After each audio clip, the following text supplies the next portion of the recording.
नमस्कार. आज जागतिक महिला दिन. या महिला दिनाच्या निमित्ताने मनात असलेले काही विचार मी तुम्हा सर्वांसमोर व्यक्त करीत आहे. तर माझी पहिली प्रेरक महिला कोण असेल तर ती आहे माझी आई. लहानपणापासून मी आईकडे बघत होते. काही ना काही उद्योग करत करत आई आपल्या संसाराचा गाडा चालवत होती. आणि आईकडून प्रेरणा घेऊनच मी सुद्धा माझं कर्तृत्व सिद्ध करत आले. त्यानंतर शाळेमध्ये असताना शाळेतल्या काही शिक्षिकांचा प्रभाव माझ्यावर पडत गेला. मला आठवतंय जेमतेम मी 10 वर्षाची असेन, 5वीला होते, तेव्हा दिवाळीच्या सुट्टीमध्ये एक अंजूताई आमच्या शाळेमध्ये योगासने शिकवायला यायची. आणि त्यावेळी 10 वर्षाची असताना मी प्रेरणा घेतली होती की मी सुद्धा कधीतरी असंच अंजुताईसारखं कुणाला तरी योगासने शिकवीन. मला माहीत नव्हतं मी पुढे जाऊन काय करणार आहे, परंतु मी प्रेरणा घेतली त्या महिलेकडून. आणि त्याच्यानंतर जसे मी पुढं पुढे शिकत गेले, 7वीत असताना, कॉलेजमध्ये असताना मला ज्या शिक्षिका भेटत गेल्या त्या शिक्षिकेंची छाप माझ्यावर पडत गेली. त्यांचे काय मला आत्ता आठवतंय, या क्षणी मला आठवते की खरोखर त्या शिक्षिकांचे काही गुण माझ्यामध्ये आहेत. आणि त्यानंतर हळूहळू शिक्षण पूर्ण झालं, त्यानंतर लग्न झालं. लग्नानंतर मग पुढं माझा संसार सुरू झाला. संसार करत असताना पण काहीतरी करायची धडपड मात्र मनामध्ये होती. शिक्षणाची आवड तर अगदी लहानपणापासून जी होती जिवंत, ती अजूनही जिवंत आहे. आणि खरोखर त्यानंतर काहीतरी करत गेले. मी आईकडून एक वसा घेतला होता शिवणकामाचा. शिक्षण केलं वेगळ्या क्षेत्रामध्ये, परंतु कर्तृत्व गाजवलं ते शिवणकामामध्ये. घरी बसून काहीतरी करता येईल म्हणून मी शिवणकाम करते. त्यातून पण मी काही महिलांना घडवण्याचं पवित्र कार्य मी त्यामधून केलेलं आहे. तर हे करत असताना पण खूप समाधान वाटत होतं. परंतु त्याच्याही पुढं जाऊन 12 वर्षांपूर्वी मला एक वेलनेस सेक्टर भेटलं, वेलनेस फील्ड मला मिळालं. त्या क्षेत्रामध्ये पण बऱ्याच महिलांचा प्रभाव माझ्यावर पडलेला आहे.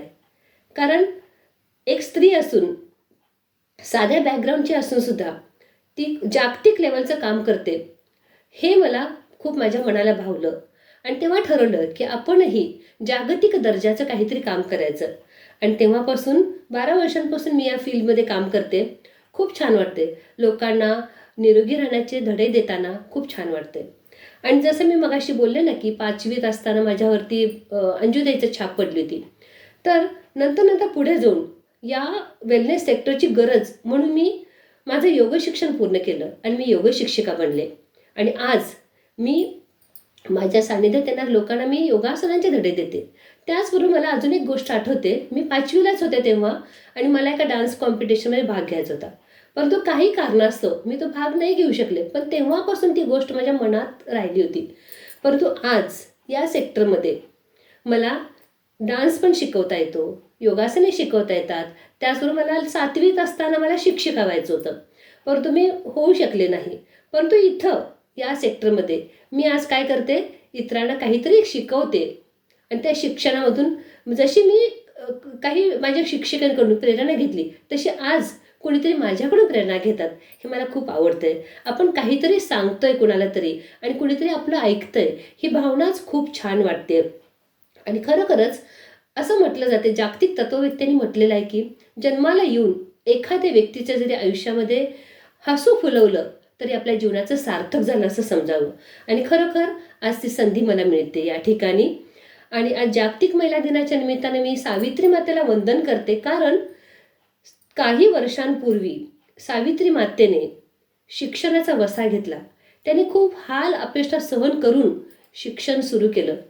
आणि त्यामुळे आज आपण शिकलो आणि स्वतःचं कर्तृत्व, स्वतःचं अस्तित्व सिद्ध करू शकलो. म्हणून मी पुन्हा एकदा सावित्री मातेला वंदन करते. आणि खूप छान वाटते आज की या सेक्टरमध्ये मला लोकांचा संपर्क माझा वाढलेला आहे या क्षेत्रामध्ये आल्यापासून. आणि मुख्य म्हणजे माझा आत्मविश्वास वाढलेला आहे. यापूर्वीची मी जे होते ना, खूप लाजाळू होते, कुणाशी जास्त बोलत नव्हते, घाबरत होते, भीती वाटायची. कुणी बाहेर जरी आलं, घरात जरी आलं तर मी बाहेर जायला घाबरायची. परंतु आज तसं नाही आहे. आज इथं आल्यानंतर माझं जशी जशी गरज भासेल तसं तसं मी याच्यातलं ज्ञान घेत गेले. जसं जसं ज्ञान घेत गेले तसं तसं माझा आत्मविश्वास वाढत गेला. आणि आज भरपूर लोकांच्या संपर्कात राहिल्यामुळे माझंही कौशल्य, माझंही ज्ञान वाढत राहिलेलं आहे. तर खूप छान वाटतं आज आणि आज तुमच्याशी बोलून पण खूप छान वाटलं. Thank you so much. धन्यवाद.